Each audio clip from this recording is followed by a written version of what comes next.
नमस्कार, हर्ष न्यूज की तेज गति वाली बुलेटिन छत्तीसगढ़ रफ्तार में आपका स्वागत है। चलिए शुरू करते हैं क्षेत्रीय खबरों की तेज बुलेटिन छत्तीसगढ़ रफ्तार। आपने कपड़ा बैंक और रोटी बैंक का नाम तो सुना ही होगा, जो जरूरतमंद लोगों को कपड़ा और रोटी उपलब्ध कराने की सेवा करता है। ठीक इसी तरह बर्तन बैंक की सुविधा भी शुरू कर दी गई है। इसके पीछे उद्देश्य ये है कि सिंगल यूज प्लास्टिक का उपयोग बंद हो सके। अक्सर देखा गया है कि सामाजिक और धार्मिक आयोजनों में भोजन पानी परोसने के लिए बड़े पैमाने पर सिंगल यूज प्लास्टिक का उपयोग किया जाता है, जो पर्यावरण के लिए बेहद ही खतरनाक होता है। इन्हीं बातों को ध्यान में रखकर सामाजिक संस्था विश्वाधारम ने बर्तन बैंक की सेवा शुरू की है। संस्था के अध्यक्ष के मुताबिक बिलासपुर संभाग में यह सेवा निःशुल्क प्रदान की जा रही है, जहां सामाजिक धार्मिक आयोजन के लिए सभी प्रकार के बर्तन उपलब्ध हैं। इसका फायदा ये हो रहा है कि ऐसे आयोजन में सिंगल यूज प्लास्टिक के बजाय बर्तनों का ही उपयोग हो रहा है।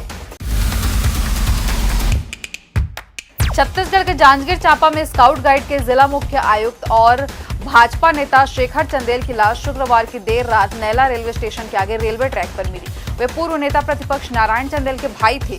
घटना की सूचना के बाद मौके पर सैकड़ों लोगों की भीड़ जुट गई थी और एसपी के साथ ही पुलिस की टीम भी मौजूद थी। शेखर चंदेल की लाश मिलने के बाद शहर में शोक व्याप्त है और सभी लोग इस घटना से स्तब्ध हैं। मामले में पुलिस द्वारा जांच की जा रही है। घटना के वक्त पूर्व नेता प्रतिपक्ष नारायण चंदेल रायपुर में थे, जो रात 2 बजे जांजगीर नैला पहुंचे। वे सीधे जिला अस्पताल पहुंचे, जहां शेखर चंदेल के शव को मर्चुरी में रखा गया है।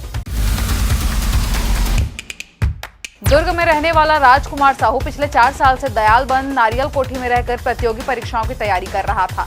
शुक्रवार की सुबह उसकी लाश कमरे में फांसी के फंदे में लटकती मिली। इसकी सूचना पर पहुंची पुलिस ने उसके दोस्तों से पूछताछ की। छात्रा के दोस्त ने बताया कि 2 दिन से राजकुमार परेशान था। वह सरकारी नौकरी के संबंध में बातें करता था, साथ ही वैकेंसी नहीं निकलने से परेशान रहने की बात कहता था। कई बार उसने प्रतियोगी परीक्षा देकर थक जाने की भी बात कही थी।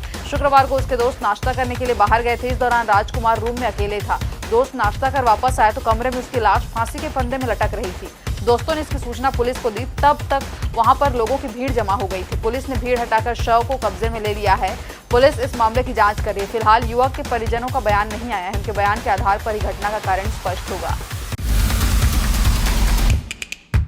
पश्चिमी भारत, गुजरात, महाराष्ट्र जैसे राज्यों में भारी बारिश की वजह से छत्तीसगढ़ सहित कई राज्यों में सब्जियों के दाम बढ़ गए हैं।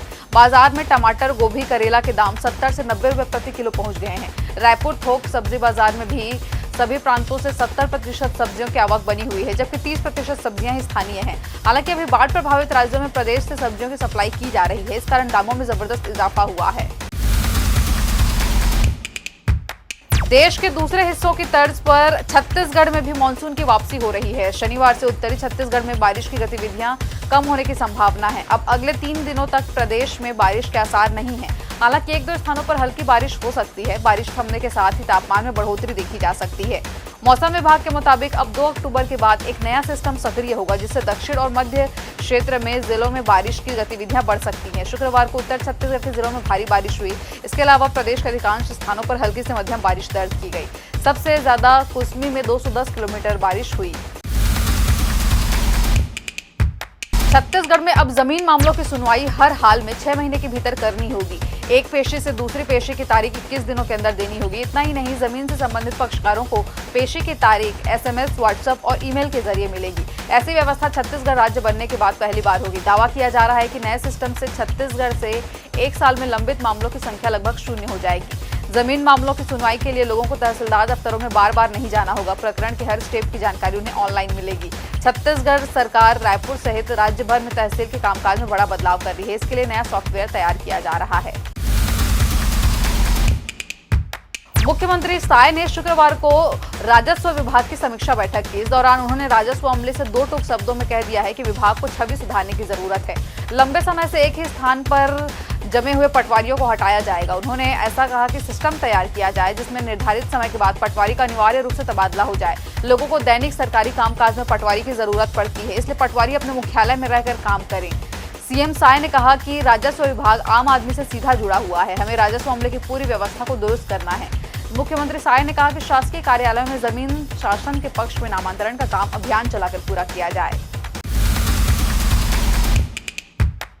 छत्तीसगढ़ में आज सरगुजा संभाग के एक दो जगहों पर गरज चमक के साथ बारिश की संभावना जताई जा रही है। प्रदेश के बाकी जगहों पर बारिश थमने से गर्मी सताने लगी है। रायपुर में दिन का तापमान सामान्य से ज्यादा रह सकता है। शुक्रवार को प्रदेश में मानसून सक्रिय रहा। प्रदेश के अधिकांश स्थानों पर हल्की से मध्यम बारिश हुई। प्रदेश के 2 जिले बीजापुर और बलरामपुर में अति भारी बारिश हुई। वहीं बलौदाबाजार, मोहला, मानपुर, नारायणपुर और सुकमा में औसत से ज्यादा बारिश हुई।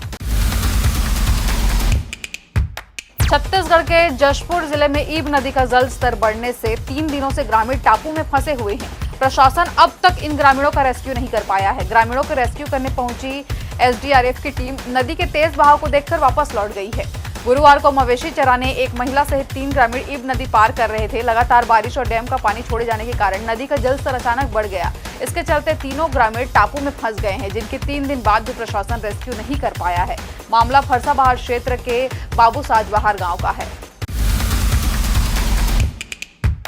अवैध पटाखा गोडाउनों पर बिलासपुर कलेक्टर के निर्देश पर कार्रवाई की गई है। ये सभी गोडाउन तखतपुर इलाके के बताए जा रहे हैं। जानकारी के मुताबिक तखतपुर नगर के कन्फेक्शनरी स्टोर में एसडीएम ने छापेमार कार्रवाई कर गोदाम में भारी मात्रा में रखे पटाखे को जब्त कर जांच करके गोदाम को सील कर दिया गया है। ये कार्रवाई विस्फोटक अधिनियम के तहत की गई है। वहीं कन्फेक्शनरी दुकान में कई एक्सपायरी वाले खाद्य पदार्थ मिले हैं। 2 दिन पहले बिलासपुर से एक अवैध पटाखा गोदाम में भीषण आग लगने की घटना के बाद जिला प्रशासन हरकत में आया है। इसके बाद कार्रवाई शुरू हुई है। कलेक्टर ने जिले के सभी ब्लॉक में टीम गठित कर अवैध रूप से पटाखा भंडारण कर जगहों पर छापा मारने की कार्रवाई के निर्देश दिए हैं, जिससे रिहायशी इलाकों में कोई अप्रिय घटना न घटे। छत्तीसगढ़ रफ्तार की आज की बुलेटिन में फिलहाल इतना ही। अपने आसपास की खबरों से जुड़े रहने के लिए बने रहें हर्ष न्यूज के साथ। नमस्कार।